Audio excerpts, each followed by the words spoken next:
What's going on? It's Ristina. I think I finally got all of my stuff together. Let me go ahead and type in. I'm going to do some reactions to some music discussions.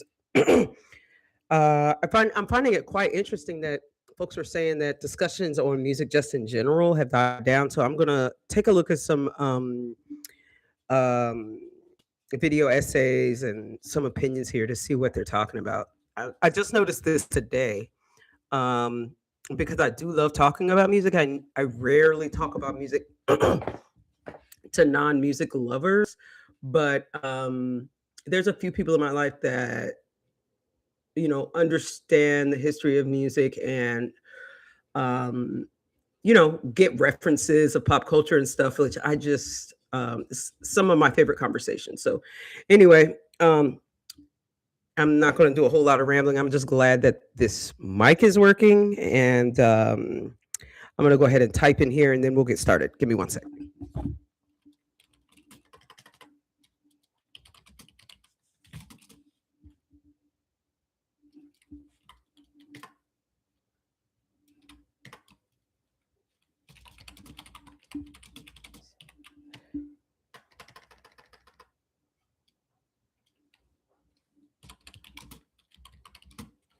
Free to make.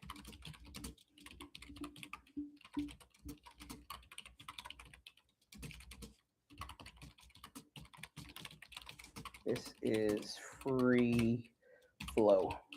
It's definitely a free flow discussion. I don't know if that's hyphenated, but anyway. So let's go ahead and get started. Actually, let me go ahead and check my live before. Let me check it on my phone.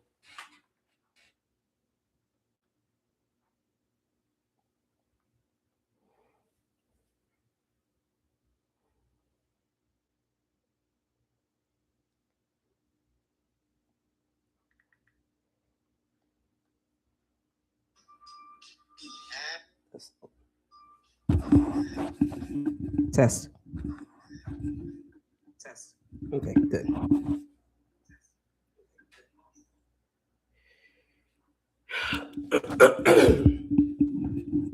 Anyway, let me go ahead and share my screen.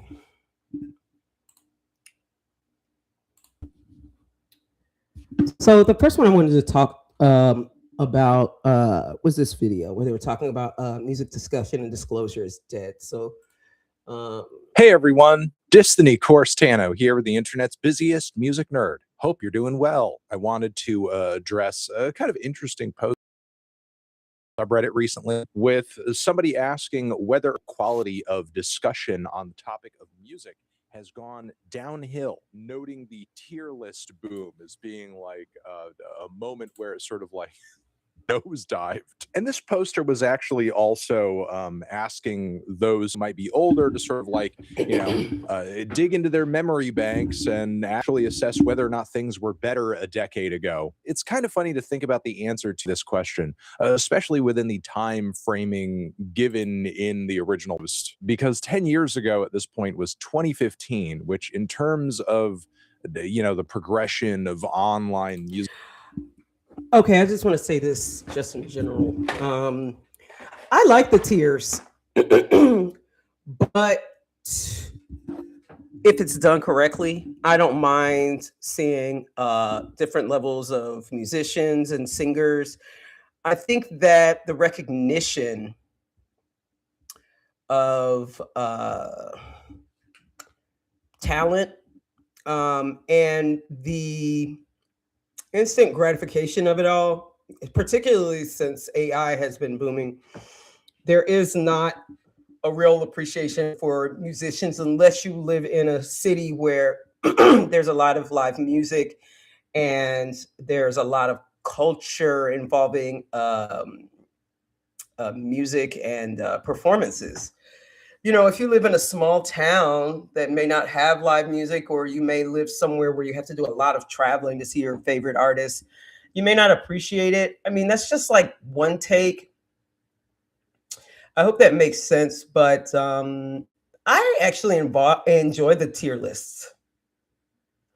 I mean, I think that they're created to engage. And so I think the main thing that social media, um, I think the main thing that social media is doing now, it's just doing anything to keep people online, right? So, for instance, whether you're angry or whether you're happy or emotional, whatever emotion shows up, that we as creators want something to happen quickly. We want an engagement quickly, and we want you to stay on as long as possible. That is the point of social media at this point, right? And so, going back to the tier list, I do think that um, possibly some of those tier lists could be wrong on purpose just to start the conversation and get people worked up, because the whole point, right, is to get a reaction. So I don't know. I know some people hate, folks who who make these long discussions before you even really get to the meat of the video, but I don't really see a big issue with the tier list. I kind of like them because I like to see what people are doing and what they really think and what their music knowledge is, because you can easily tell someone's depth of music knowledge, pop culture knowledge, by their list, right? So, by the way, I do follow, speaking of pop culture, I do follow a guy. I need to find him, who only does Sopranos. I think it's Kino. He only does Sopranos, and or mostly Sopranos, like video essays or run throughs or opinions. And his tier list was out of control. It was like he did like almost the whole series, right? And so some tier lists can be exhausting, but if you're really into it, I don't really see anything wrong with tier lists. Like I said, people might make tier lists wrong on purpose just to get a reaction, because that's what social media is for, honestly. But anywho, let's go back to the video. Musical discourse, you're pretty far into the evolution of that in the modern day at that point. Like, if we really wanted to make a comparative testing ground here, you would have to go back like at least 5 to 6 years earlier than that, which at that point you're talking about the discussion happening on music forums, on Japanese image boards, my YouTube channel starting in 2009, the blogosphere boom, Pitchfork being much more relevant at the time than it is today. We're also talking about a time where generally less people were on the internet too, or at least weren't on it quite as often because we didn't have the internet in our friggin' pockets all the time. Also, streaming hadn't quite become the industry game-changing business model that it would eventually become too. It was Shout out to LimeWire and Napster, and just anybody that remembers creating their own playlists, creating their own CDs, burning their own CDs. And it looks like, and maybe I'll go to that interview eventually. It looks like hard copies are coming back. J. Cole is going to some HBCUs, and particularly in North Carolina, where he's mainly based out of, Fayetteville, where he's from. He was selling literal CDs out the trunk of his car. Artists are hurting. And I just saw a Raheem Devon interview on the Breakfast Club, and he was talking about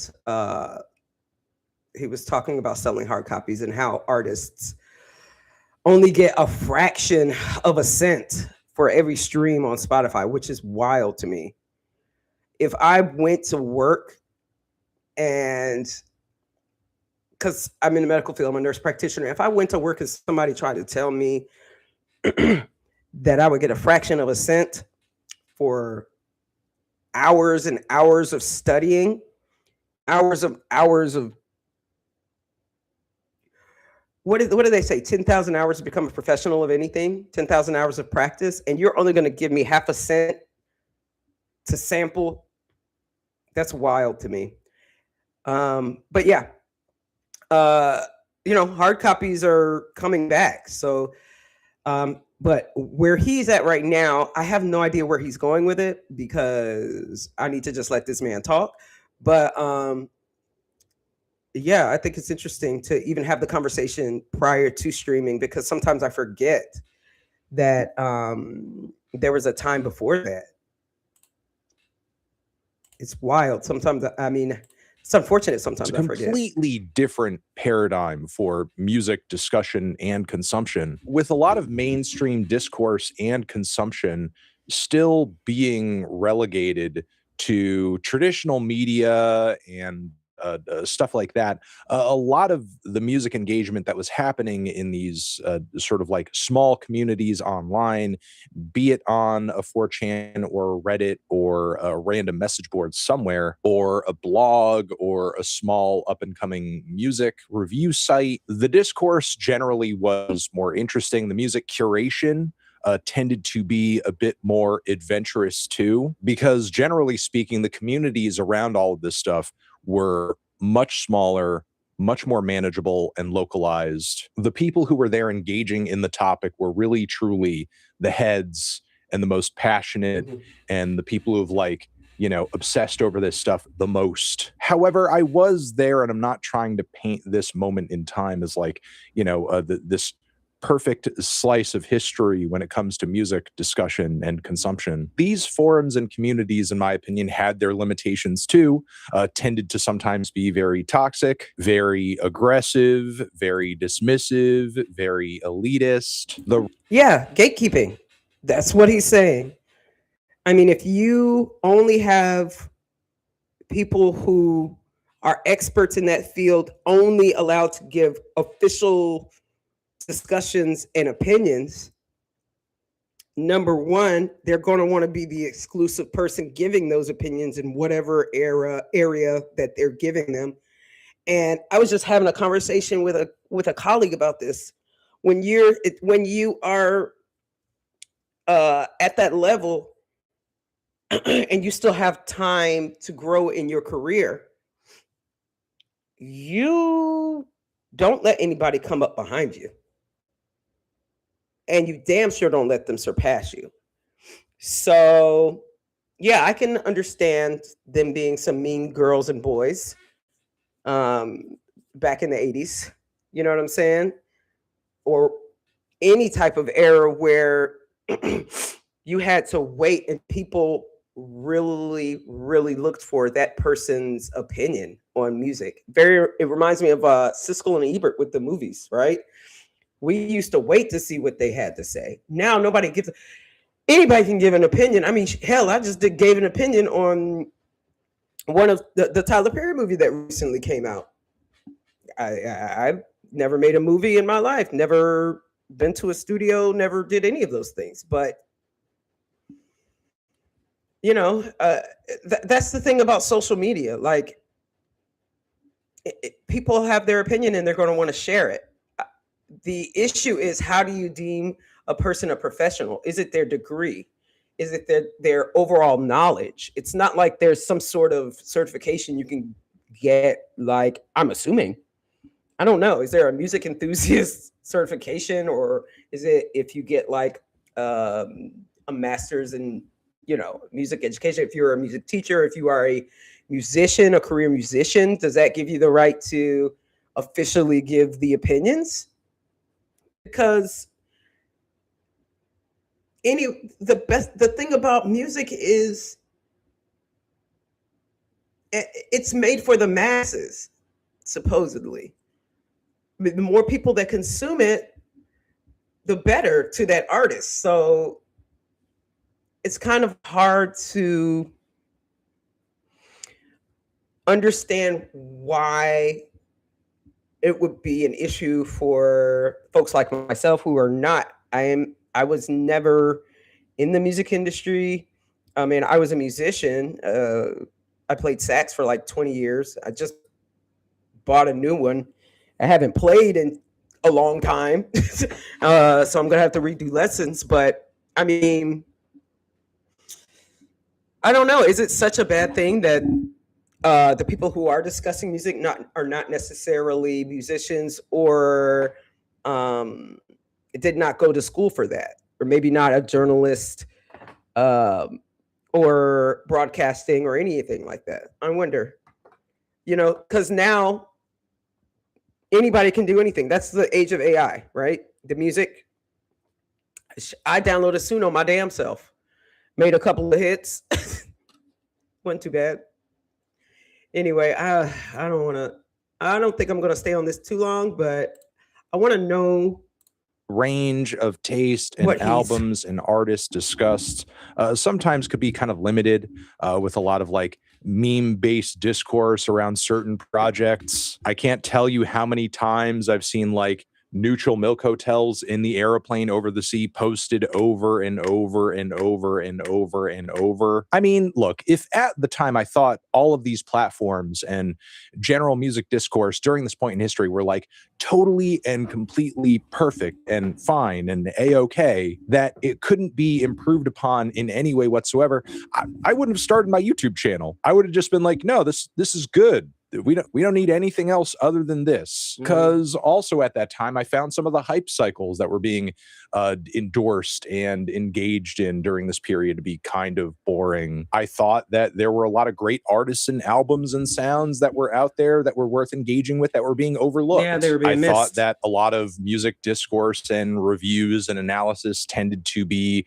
kind of one-sided and very top-down. It didn't feel very reciprocal. It didn't feel very communal. And when it came to a lot of the indie stuff that was popular at the time, there was a very incestuous relationship going on between the very small amount of relevant labels that were pushing some of the biggest artists on the indie circuit at the time, the even smaller amount of PR groups that would sort of help promote these artists and push their MP3s out there and give them hype. The blogs and music websites like Pitchfork, that they would sort of disseminate that stuff too. It was very cliquey, very cool kids club, and personally, I didn't really care for it. So yeah, this time period certainly had its upsides, but it wasn't perfect by any means. And look, some aspects of music discourse online have improved since then, but there have been some, I guess, things that have backslid a bit too, especially when you fast forward from there to now. I mean, I could see why the original poster here would see this period of time, like 2015, as a bit of a grace period in a way, because around this time, it sort of sucks that we've seen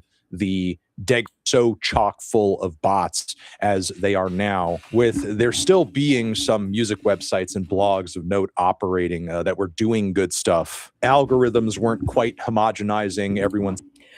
So I definitely think that there's no variety in music listening anymore because of the algorithms. To this Fantano's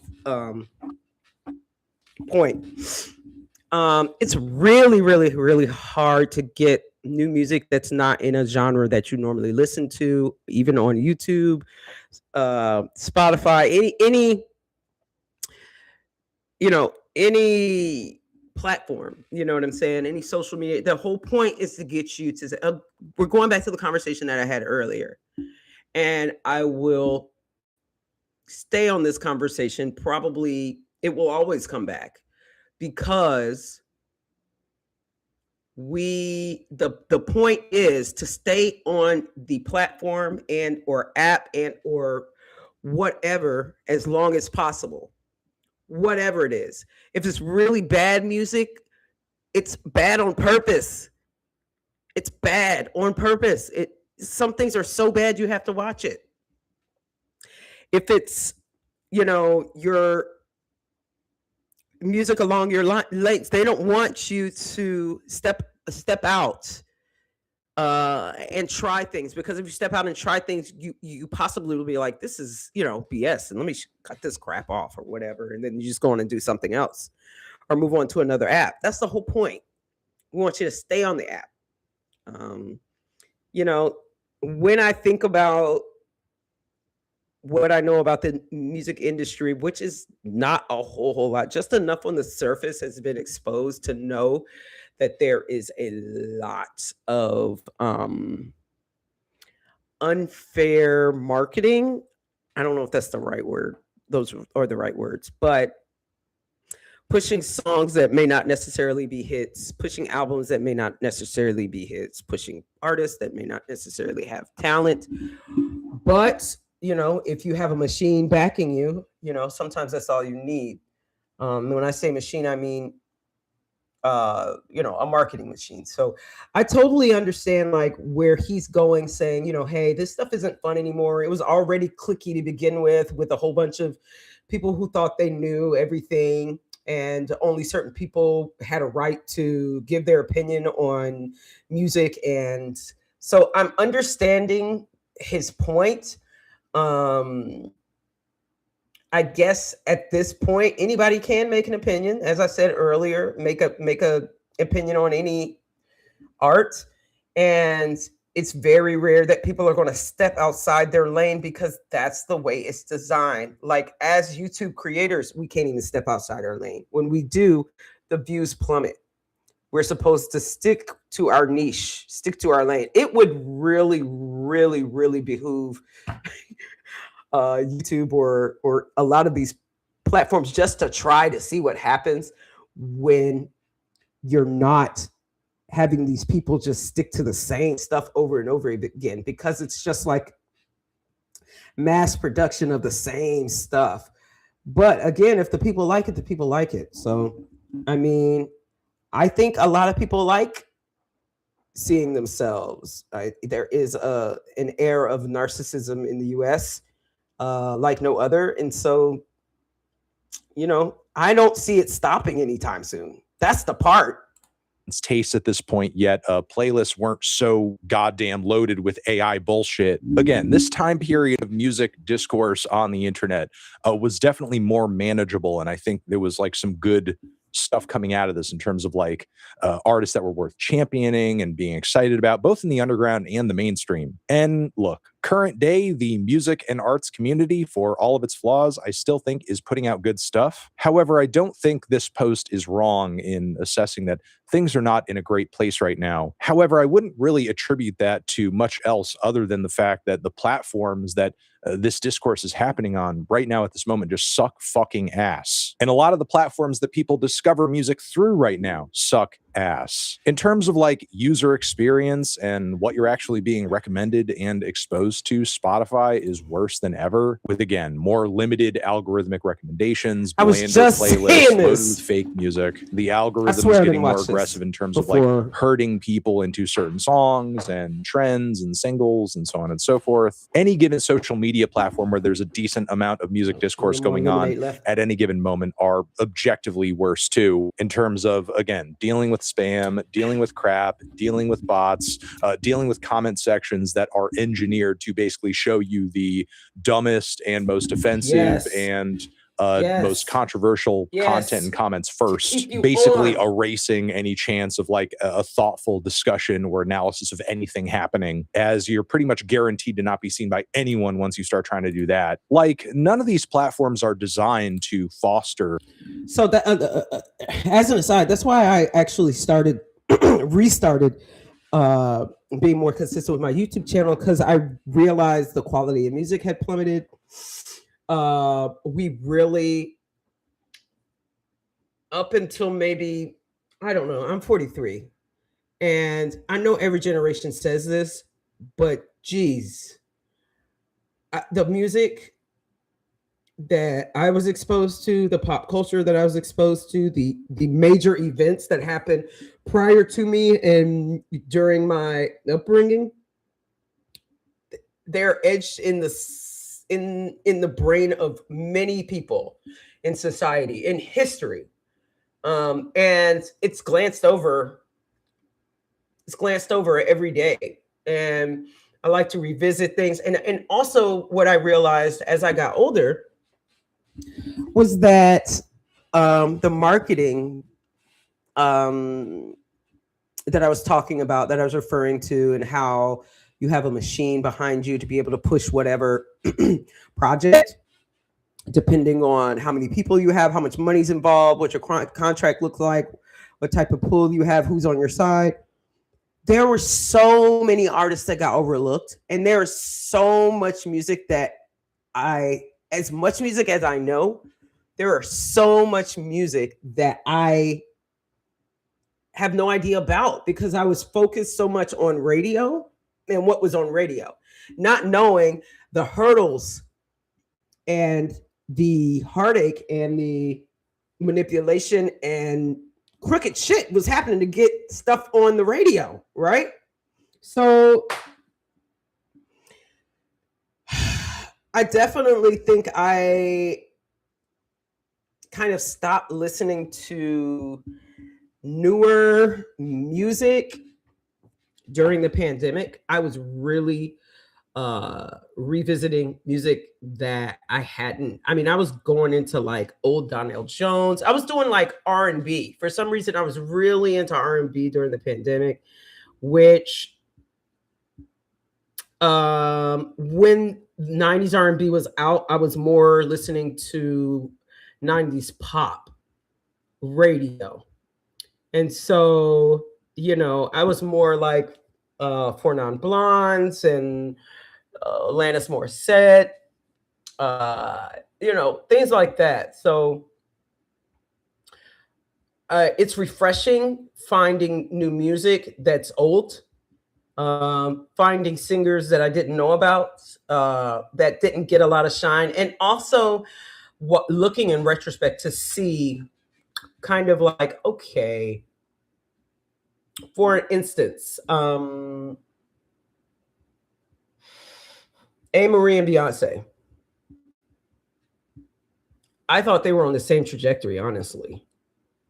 But one of them had to go, right? And when I say go, I mean one of them did not have the backing and one of them did. And the one that did is with us, everywhere. That's Beyonce, right? And so she made the right moves to be able to stay on top. And the people that were backing her made the right moves to stay on top. So, but that doesn't mean that A. Marie's projects were not good. But this has happened to a lot of people. To know that there are so many artists that are similarly talented, and one's got to be chosen because you can't have two. One has to be chosen. And at this point, I guess the lane that I'm on right now would be Black artists, music artists, because although I am not a music artist, like a professional music artist, I am Black. And so I can speak from, and I'm a professional, so I can speak from a Black professional lens. Obviously, on a lower level, the work ethic of Beyonce is out of control. I'm sure A. Marie put a lot of effort into her work as well. But yeah, there are just so many artists that can be revisited. And at this point, what makes me most upset about it is that for a while, I felt like, oh, I'm going to support this artist. Oh, let me go rediscover some music. Oh, I had no idea. But the way that the music industry is, you think you're supporting an artist by listening to a song. We already talked about how a song is a fraction of a penny, right? If you stream it. And also, what is the chance? What are the chances that that artist even gets anything? Like, we don't know what type of deal they had. We don't even know if they own any of their songs. You're over here listening to this music, and they may be, somewhere heartbroken, devastated because the music that they put out, they don't get any return for. And so it is a hard thing. It's a hard thing to do. I mean, I've always enjoyed watching like Unsung, because it really does talk about these crooked ass music deals or what happened to one hit wonders and things like that. But I don't know. There's some validity. There's definitely some validity to this to this video. I mean, obviously he has 2 million views, so clearly he knows what he's talking about, or he's just very popular. But or create community around anything now. And as a result, it's more difficult for us to be able to communally have any kind of genuine discussion or understanding about where we are right now culturally and artistically. And to the degree that is happening, a lot of that takes form and shape of these very cult-like fandoms that are super polarizing and aggressive when it comes to dealing with people who are a part of other fandoms. Like, we have to be in like this, the Beehive, the Barbs. That's what he's talking about. Okay, so Beyonce had Beehive, Nicki Minaj had the Barbs, who's still with her after she went over to the other side. That's wild. Yeah, that's what he's talking about. It's like, it doesn't matter if the music is good or not. They're just going to stand for it just cause, and that's not okay. Side note, is it true? This has nothing to do with what I'm talking about. Actually, I want to find out. Is this true that the folks who determine who get an Oscar, are just now being required to watch the movie? I heard somewhere that previous years of voting for Oscar nominations and Oscar winners, the folks who made those decisions did not have to watch the performances and did not have to watch the movie. If that is the case, that's crazy. Tribal war state at all times. It's enough to make you not want to talk about music online at all. And again, that's the thing. Every social media platform that you use is so heavily programmed right now. It's essentially like a TV station in its own way in terms of what's being decided to be shown to you at any given moment. It's very planned. It's very predetermined. It's no longer this cool, innocent, organic thing, even though it may seem that way because you're not seeing the invisible algorithm hand throwing in front of your face what it throws in front of it. And more often than not, the algorithm is deciding what to show you based on whether or not it's going to get some kind of rise out of you, not whether it'll inform you or improve your life in some significant way. And there's more I could say, but I feel like that is kind of, at least from my... Yeah, we got the point. We're definitely on the same page. Just him starting talking about it brings up a lot of, it just makes me annoyed at how the algorithms work and how there's not any variety. I heard back in the day the For You page on TikTok had some good variety prior to it being compromised, but you know, there's not a lot of apps that give variety because they want you to stay on those apps. So I definitely wanted to actually, let's go to Unsung because I'm really interested in just looking at some of that. Hold on. I don't need a full TV episode now. The Spinners, Bone Thugs and Harmony, PM Dawn. Why did Cisco deserve? Okay.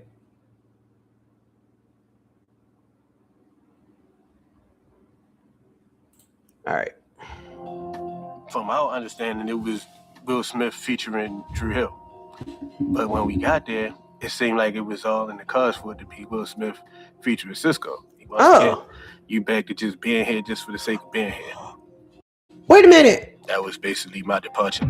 Wild Wild West was supposed to be Will Smith and Drew Hill?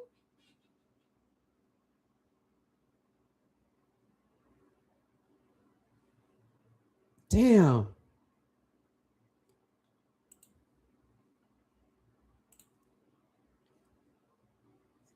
Wow. Okay. They just dropped a bomb on us and it was like, today? I mean, everybody's jaw just hit the floor. We're at the top of our game. We got money in the bank. Yeah. We got chart-topping singles. We just came off tour. It was traumatizing. After that, Drew Hill carried on, touring as a trio. It didn't work. Wait a minute. Wait. So we still have Nokia, Cisco, and Jazz. The hell, what's the other dude's name? I can't think of his name. Hold on. Damn. Members of Drew Hill.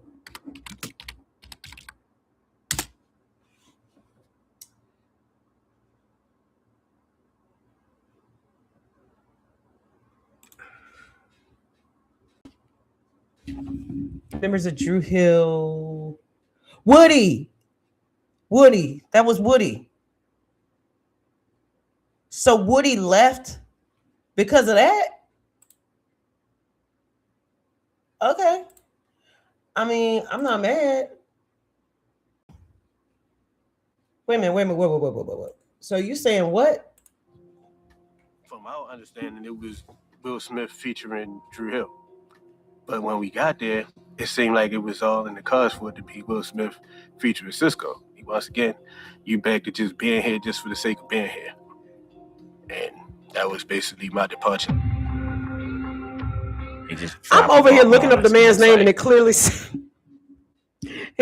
Woody on the damn CD.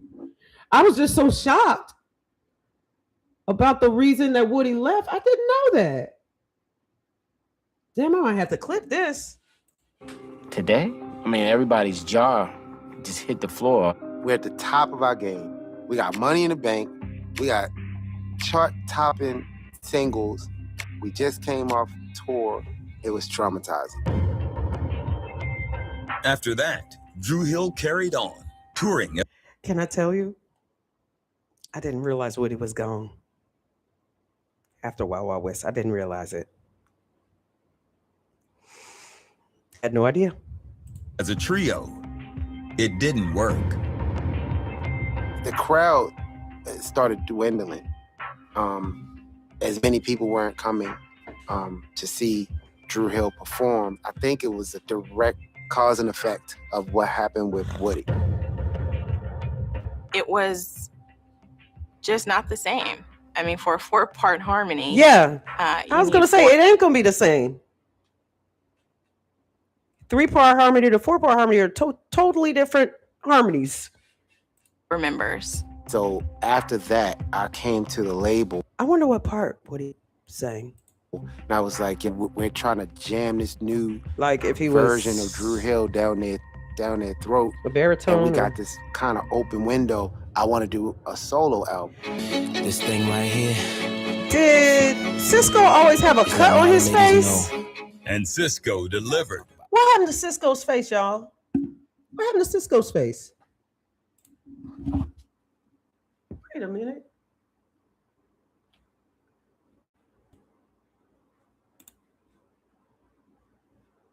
Wait a minute. What happened to Cisco's face?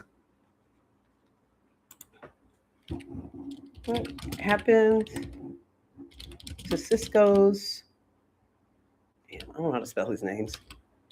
Face. It looks like a cut. Cisco was unmasked from his lizard costume on Wednesday. No, what the fuck? No, what happened to Cisco's face? There's a cut on his face. On his cheek.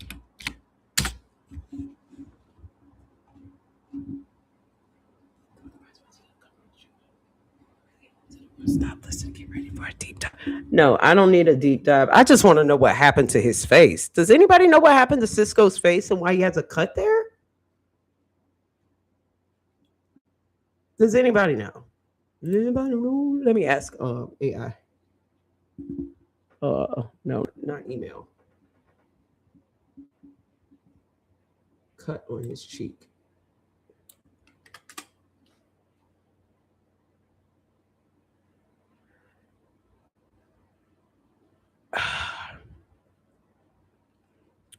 Man, I wish I knew what happened. If anybody knows what happened to his face. Damn. I hate that. I really do. With a 1999 album titled Unleash the Dragon and a playful ode to the ladies called Thong Song.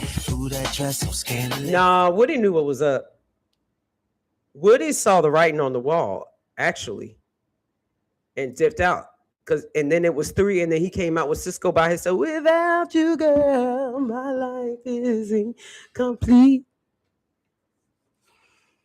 Man, oh man. Let me go back. All right.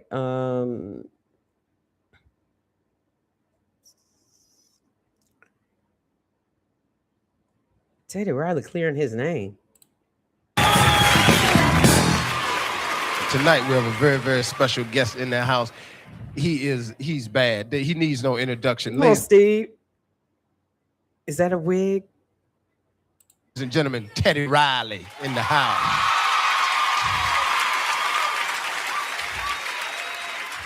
Teddy, how you doing, brother? I'm good. Hanging out, just chilling. Hey, listen, Teddy, you produce a lot of people. Go down the list of some of the people that you produce. James Ingram, the Jacksons, Michael Jackson, Patti LaBelle, Tom Jones, Blackstreet Guy, Troop, SWV, Keith Sweat. So many is. Yeah, bro, I don't want to put you on the spot. Your list is long. You saying Michael Jackson, that do it for me. That's it. Right. If you can work with Mike, you can work with anybody. That's bad. Listen, there was a syndicated radio show that had came out and made a statement about the new song Booty Call, and some statement that you were supposedly to have made. And I'm pretty sure you wanted to set the record straight on what you actually said. Exactly what did they say, and what did you really mean for them to say? Well, basically what was said was when females go to parties, they are open to be felt on or whatever. And that was sort of something. We were talking about the subject of Mike Tyson when he go to different parties and different things like that. And what I said was, I don't go to parties, first of all. I don't go to clubs or anything. But I really feel like when you go to a party, you're going to meet someone. It's not really to be felt on. I mean, females go to party, you go to chill, and you see a nice guy and you want to get with him. So that's basically what I said. Well, we'll be seeing a lot more of Teddy Riley with Blackstreet. And right now, I guess, honey. I guess. Let me see if there's anything else I wanted to. I'm about to go to sleep. Yeah, I worked my shift today. I'm tired.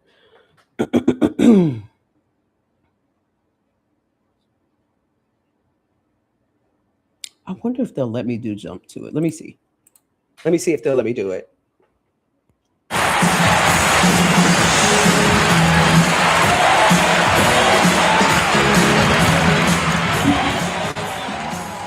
Come on.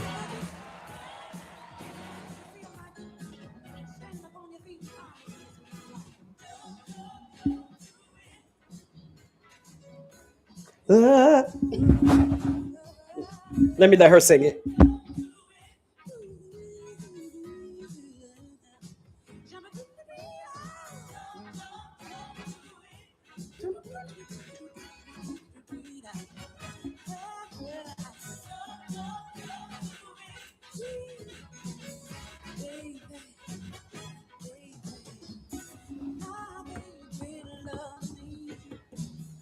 He told me that.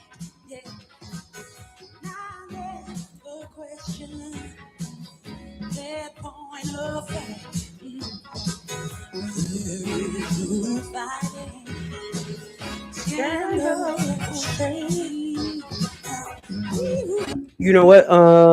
If I'm not mistaken, Luther. I know he was in the background. I don't think he wrote it. He wrote the monologue. You know, he'd be like, "Now, Kitty, you know I like to dish out all the 411 on who dropped kick who this week, but I got to get to my man or whatever." I think I definitely think that Luther wrote that, if I'm not mistaken. Let's see. Let's take a look. Hold on. Aretha jumped to it.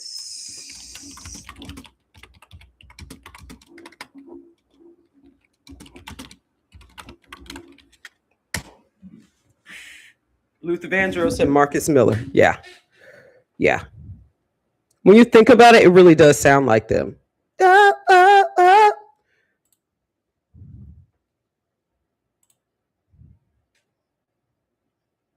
Drives me insane. Girl, can't talk.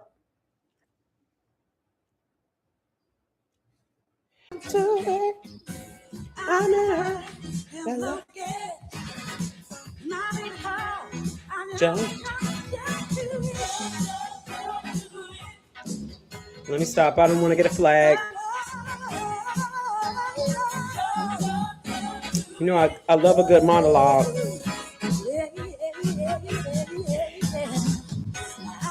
Just can't wait today. Oh, wow. All right. Well, nobody came in the stream today. That's fine. I'm still going to post it. I'm going to try to stay as consistent as possible. Let me hold my mic. I should be popping in like once or twice a week. I got to go to work in the morning. I said that already, but it's got to happen. Anyway, all right. Love y'all. Bye.